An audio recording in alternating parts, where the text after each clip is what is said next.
এখন আছি আমি বাংলাদেশ ঐতিহ্যবাহী লালবাগ কেল্লাতে, এন্ড আজকের এই ভিডিওতে আপনাদেরকে দেখাবো লালবাগ কেল্লার তিনটি স্থাপনা। একটি হলো পরিবেবীর মাজার, আরেকটি হলো হাম্মামখানা এবং তৃতীয় নাম্বারটি হলো 3 গম্বুজ বিশিষ্ট মসজিদ। চলেন দেরি না করে ভিডিওটি শুরু করা যাক। Hello everyone, it's me Ziad. আমি এখন যাচ্ছি বাংলাদেশের ঐতিহ্যবাহী লালবাগ কেল্লাতে, এন্ড আজকের এই ভিডিওতে আপনাদেরকে এই লালবাগ কেল্লা সম্পূর্ণ আপনাদের ঘুরিয়ে দেখাবো। আমার এই পাশে যে দেয়ালটি দেখতে পাচ্ছেন এটি হচ্ছে লালবাগ কেল্লার দেয়াল। এটি দিয়ে সম্পূর্ণ এই লালবাগ কেল্লাটি ঢাকা আছে এবং এই লালবাগ কেল্লা আপনাকে ঢুকতে হলে প্রথমে আপনার টিকিট কাটতে হবে। টিকিটের দাম আমরা যারা বাংলাদেশি আছি তাদের জন্য 30 টাকা এবং যারা বিদেশি আছে তাদের জন্য 200 থেকে 300 টাকা পর্যন্ত তারা টিকিটের দাম রেখে থাকে। কেল্লার ভিতরে ঢুকার সাথে একটি মজার ঘটনা ঘটে। কয়েকজন আপু আমাদের সাথে কেল্লায় আসছে, তারাও ব্লগ তৈরি করতে আসছে। তারা বলল, ভাইয়া আপনার ব্লগে ইন্ট্রোটা আমি দিয়ে দেই। জিনিসটা আসলে মজার ছিল, কোন র্যান্ডম গার্ল আমার ব্লগে ইন্ট্রো দিয়ে দিল। কেল্লার ভিতরে ঢোকার সাথে সাথে এরকম একটা স্থাপনা দেখতে পাবেন। এটি হচ্ছে মূলত পরিবিবির মাজার। 1684 সালে পরিবিবির অকাল মৃত্যুর পর তাকে নির্মাণাধীন লালবাগ কেল্লার অভ্যন্তরে সমাহিত করা হয়। এটি মূলত নির্মাণ হয়েছে কোষ্টি পাথর, মার্বেল পাথর, বিভিন্ন রং ও ফুলপাতার সাহায্যে তৈরি হয়েছে। এটি হচ্ছে শায়েস্তা খানের বিশ্বস্ত সহ সেনাদের কবর।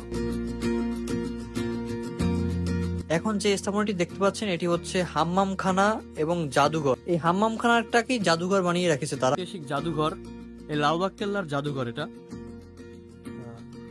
এখানে বর্তমানে মূলত দেখার কিছুই নেই, কারণ এখানে সংস্কারের কাজ চলতেছে। এই জন্য কর্তৃপক্ষ তারা যা ওই আমলে ব্যবহৃত হতো সেগুলো তারা সংরক্ষণ করে রেখে দিয়েছে।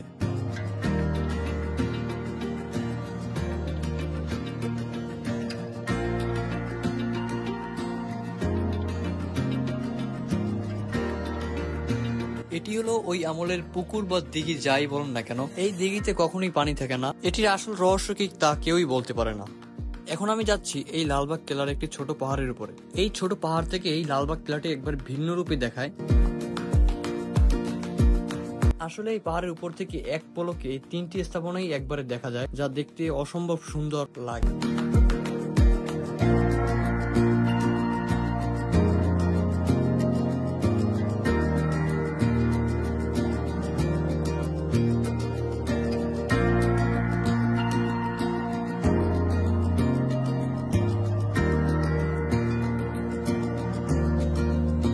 এখন আপনাদেরকে দেখাবো মুঘলদের আমলের সুড়ঙ্গ পথ। এটি কিন্তু সেই গোপন সুড়ঙ্গ পথ।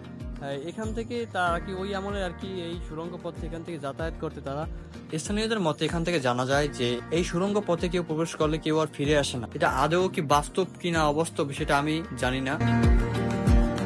এটি হলো 3 গম্বুজ বিশিষ্ট মসজিদ। 1678 সালে সম্রাট আওরঙ্গজেবের তৃতীয় পুত্র শাহজাদা আজম বাংলার সুবেদার থাকাকালীন 3 গম্বুজওয়ালা এই দুর্গ মসজিদটি নির্মাণ করেছিলেন। তো আজকের এই ব্লগটি ছিল এই পর্যন্তই। আমার এই ব্লগটি আপনাদের কিরকম লেগেছে তা আপনারা অবশ্যই কমেন্ট করে জানাবেন, এবং আমার এই ব্লগটি যদি আপনাদের ভালো লেগে থাকে তা আপনারা অবশ্যই ফলো দিয়ে আমার এই পেজের সাথে আপনারা যুক্ত হয়ে থাকবেন।